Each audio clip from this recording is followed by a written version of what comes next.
puis la colonisation, les pseudo-indépendances, les dictatures et les monarchies totalitaires vassales, dont certaines continuent jusqu'à ce jour, l'assassinat des leaders patriotes et nationalistes africains, la démocratie qui n'existe que lorsqu'elle sert à leurs intérêts égoïstes et qui ne fait qu'accroître la dépendance à l'aide internationale des pays africains pourtant plus riches.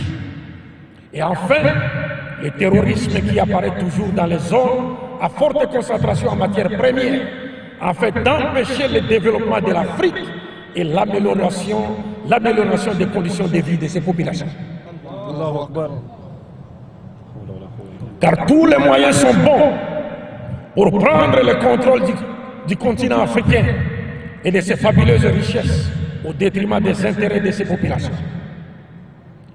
Si vous avez de la chance, ils vous autoriseront à vendre vos matières premières. Si vous avez de la chance.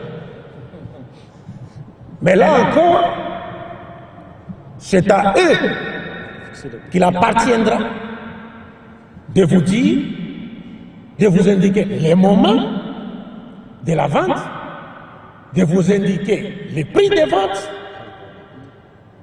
de fixer les prix et même de vous indiquer l'acheteur.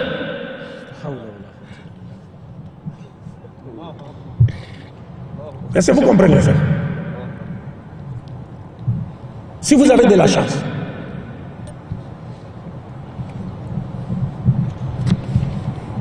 Maintenant, rappelez-vous que dans les tentatives de définition par les Nations Unies et par l'Union européenne du terme terrorisme qui nous a été lu par le docteur Maïga, il a été dit qu'un acte terroriste est aussi tout acte visant à intimider ou à contraindre indûment un gouvernement à accomplir ou à s'abstenir d'accomplir un acte quelconque. Quel que soit l'acte. C'est-à-dire, si un gouvernement veut faire quelque chose, on les menace, on les contraint de ne pas accomplir, faire cela. Ou alors, on les contraint à faire quelque chose contre sa volonté. Ça aussi, c'est du terrorisme. Aujourd'hui, les autorités maliennes sont résolues à pacifier leur pays avec l'aide des partenaires plus confiants et sérieux devant leur permettre d'obtenir des résultats sérieux. Car les partenaires A n'ont rien fait pour restaurer ou pacifier leur pays. Et à la différence du partenaire A, les partenaires B voudraient non seulement garantir la restructuration de l'État et d'une armée forte, capable de défendre ses frontières dans l'avenir, mais aussi un partenaire qui voudrait des marchés gagnants-gagnants en Afrique et traiter les Africains d'égal à égal. Pendant ce temps, le partenaire A, qui a échoué dans sa mission, s'acharne à se comporter en néocolonialiste en considérant l'Afrique comme un butin de guerre ou en continuant à piller impunément ses ressources naturelles. C'est pourquoi la prise du pouvoir au Mali par des militaires qui connaissent bien le jeu habituel des partenaires A avec les terroristes n'arrange pas les partenaires A et les dérange à cause de ses intérêts économiques. Aussitôt, les partenaires A commencent à faire des menaces. On s'en fout. Atakbir! Summa Atakbir! Les partenaires A commencent à faire des menaces. N'est-ce pas du terrorisme? C'est du terrorisme. Parce qu'il est écrit ici, dans la définition. Intimider ou contraindre un gouvernement à ne pas faire ce qu'il veut faire, c'est du terrorisme. C'est dans la définition. Nous avons vu, donc le terrorisme est aussi défini comme un acte visant à intimider ou à contraindre un gouvernement à accomplir ou s'abstenir d'accomplir un acte quelconque. Or, si la vérité essentielle de la démocratie est que chaque nation détermine son propre destin, pourquoi diaboliser un partenaire sérieux qui voudrait aider un peuple à obtenir militairement des résultats sérieux là où vous avez échoué? Pourquoi? Pourquoi menacez-vous le gouvernement de notre pays par votre ministre des Armées de ne jamais laisser les partenaires B sérieux intervenir contre les terroristes? C'est aussi du terrorisme. Au final plutôt, on se demande, on pose la question aux partenaires A. Qui sont vraiment vos amis?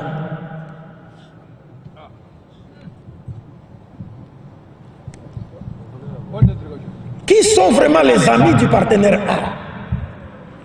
Parce qu'à ce que je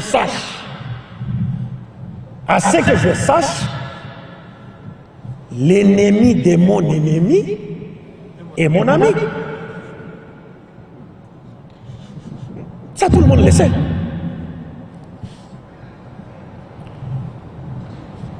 Donc, si les terroristes sont les ennemis du partenaire A,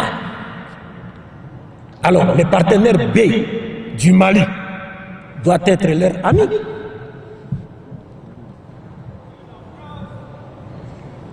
Avez-vous compris ça? Si les djihadistes terroristes sont les ennemis du partenaire A, alors le partenaire B qui est venu aider le Mali contre les terroristes doit être considéré comme étant leur ami.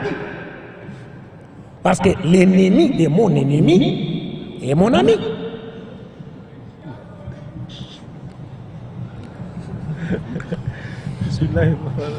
Par contre, si le partenaire A ne souhaite pas voir le partenaire B du Mali aider ces derniers à combattre ces terroristes, alors qui sont ces amis?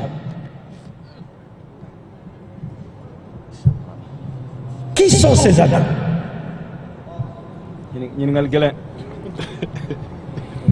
En outre, les partenaires A commencent à faire des menaces pour que les pouvoirs reviennent aux civils qui gouverneront sans sécuriser le pays comme dans le passé. Et cela sous les regards impuissants et complices du partenaire A.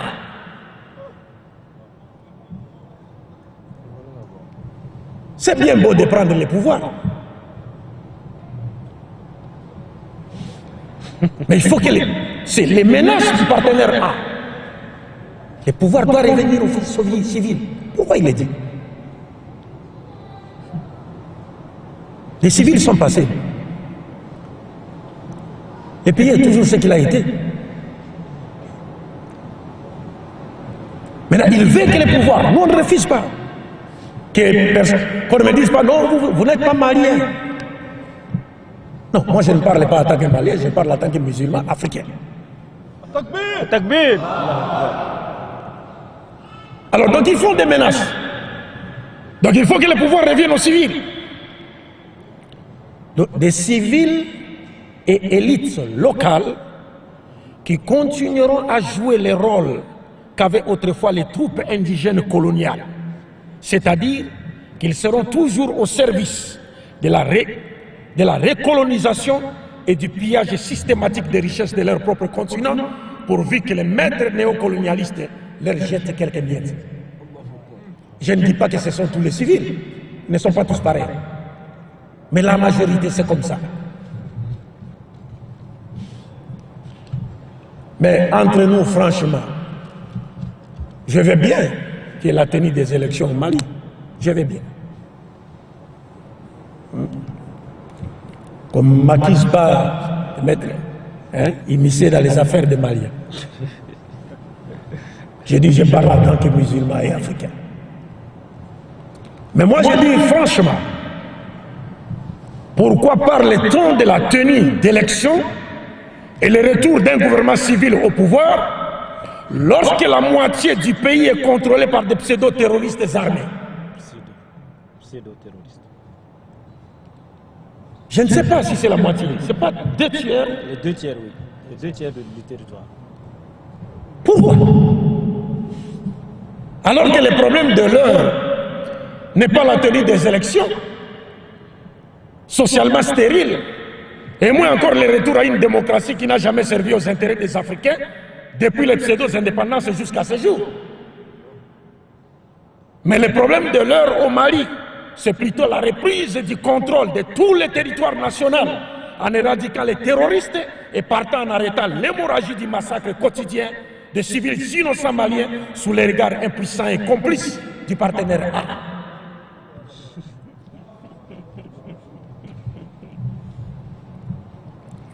Mes chers frères et sœurs, personnellement, je pense qu'une nouvelle ère est en train de s'ouvrir, dans laquelle les Africains peuvent retrouver leur honneur en choisissant des partenaires sérieux dont les investissements seront pour les pays africains beaucoup plus utiles et avantageux. Atakbir! Summa Atakbir! Et cela, pourvu que nous soyons décidés à faire un premier pas, et Dieu fera le reste. Car dans la sourate 13, verset 11 du Saint-Coran, Dieu dit « Inna Allah la yughayyiru ma bi qawmin hatta yughayyiru ma bi anfusihim » En vérité, Allah ne change point l'état d'un peuple tant que les individus qui le composent ne changent pas ce qui est en eux-mêmes. Et ça, ce n'est pas seulement sur le plan spirituel ou vertical, mais aussi sur le plan temporel et horizontal, pourvu que la cause que nous défendons soit juste aux yeux de Dieu. Traduction. Je n'ai pas fini. Ok, d'accord. En vérité, il est impératif que les Africains prennent conscience de la nécessité de se débarrasser pacifiquement des anciennes puissances coloniales qui ont non seulement fait de notre continent un butin de guerre, mais qui refusent également de changer leur politique sadique et inhumaine envers les Africains. Depuis les pseudo-indépendances jusqu'à ce jour, l'Afrique demeure le continent sous-développé dans tous les domaines, malgré son sous-sol riche en minerais stratégiques. L'Afrique est le continent le plus riche du monde, mais le pillage systématique de ses richesses réduit ses populations à une forme d'esclavage. Qui me contredirait si je disais aujourd'hui que si l'Occident politique nous envoyait 10 000 bateaux qui accosteront dans nos ports ici en Afrique, 10 000 bateaux à la recherche des esclaves volontaires. Mais l'Afrique se viderait de ses populations. On nous envoie seulement 10 000 bateaux ici. Et puis, les néocolonialistes se mettent là et disent « Nous cherchons des esclaves. » Wallahi, ce ne sera plus comme à l'époque où on frappait, on ligotait. C'est-à-dire, ces bateaux-là ne quitteront même pas les ports. Ils vont se noyer ici. Parce qu'ils nous ont tellement placés dans une situation où nous avons fini par penser que le paradis, c'est chez eux. Alors que nous avons tout ici. C'est eux qui devaient quitter leur pays pour nous suivre ici. Regardez comment, dans quelles conditions, dans quel état ils nous ont placés. Et ils ne veulent pas changer leur politique. Mais je vous dis une chose, qu'il n'y a pas d'arme efficace capable de réduire tout en néant que la volonté du peuple. Laquelle volonté est conforme à la volonté de Dieu. Vous savez, l'Occident ne craint pas les armes. Les colonialistes ne craignent pas les armes. C'est eux qui en fabriquent. Mais ils craignent les soulèvements populaires motivés par une culture patriotique.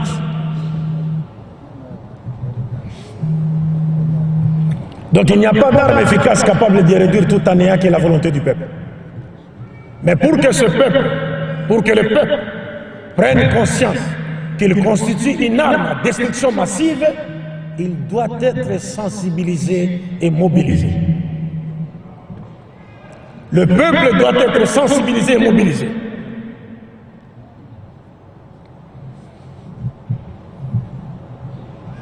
C'est pourquoi le défi majeur de cette ère consiste à sensibiliser et mobiliser tous les peuples africains pour qu'ils prennent conscience de la nécessité de se libérer définitivement de ces prédateurs et de leurs complices antipatriotes qui sont dans nos rangs. Ils sont dans nos rangs. Car le danger pourra venir à tout moment de ces nègres de maison. Le danger pourra venir à tout moment de ces nègres de maison.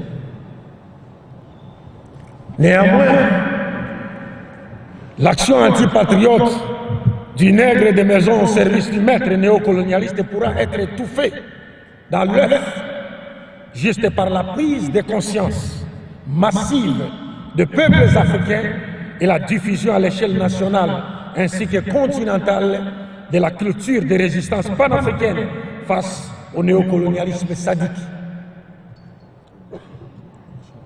Ceci dit, tous les leaders d'opinion, dont les imams, les prêtres, les pasteurs, les artistes, musiciens et comédiens, les politiciens, les enseignants, les hommes et femmes des médias et aussi la jeunesse africaine active sur les réseaux sociaux doivent respectivement jouer leur partition afin de diffuser cette culture de la résistance panafricaine pour le renouveau de l'Afrique. Inch'Allah, j'ose croire que le Mali sera le détonateur du séisme géopolitique qui changera les données en faveur des intérêts supérieurs du continent africain. At-Takbir! Summa At-Takbir!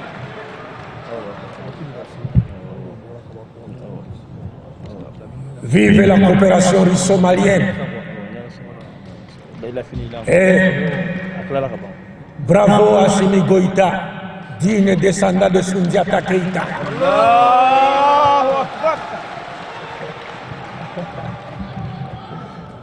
Je ne cherche pas à faire plaisir à un individu, et moins encore à son excellence Assimi Goïta. Non.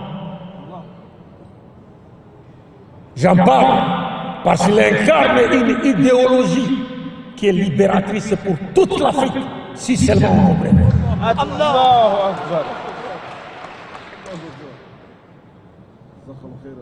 Mais si après avoir pacifié le Mali, il n'arrive pas à réaliser la justice sociale qui constitue le pilier de l'unité nationale, je solliciterai une audience au niveau de la présidence pour lui dire mes 4 vérités. Inch'Allah. Conclusion, faites la traduction.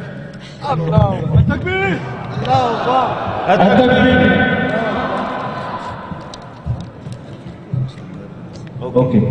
Alhamdulillah, commune 4 maire nana fara conférence. Le maire de la commune 4 est parmi nous depuis un bon moment. Je présente mes excuses au maire. Voilà, monsieur Lam, il est là et depuis un moment il est dans la salle. Monsieur le maire, soyez la bienvenue.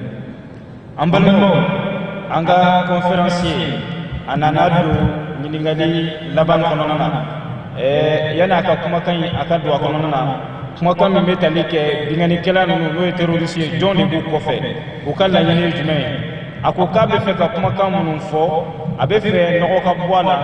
Ni kumakan nunu organisateur no tala ale yɛrɛ de ni décision ta aka ni kumakan nunu wala k'a fɔ a fɔra ye kana fɔ nka ale yɛrɛ de y'a ɲini a ka kumakan nunu fɔ o kama k'a bɛ kumakan nunu fɔ wa a t'a fɔ a tɛ siran fana o kama o kumakan minnu bɛ yen k'a bɛna fɔ a bɛ fɛ kumakan